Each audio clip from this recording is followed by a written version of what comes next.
Agosto na at nyugnyugan na naman. Tampok dito ang nagagandahang palamuti ng iba't ibang bayan sa lalawigan ng Quezon. At ang pinagmamalaki nilang mga produkto. Gaya na lang ng pinipilahang longganisa at pansit ng lokban. Tabliya at tsokolate ng Tagkawayan. Goat milk ng San Antonio.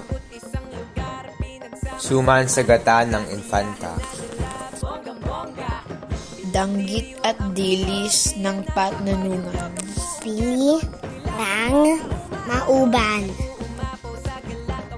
Puto baon ng Agnana. At Rero cookies ng Katanawan.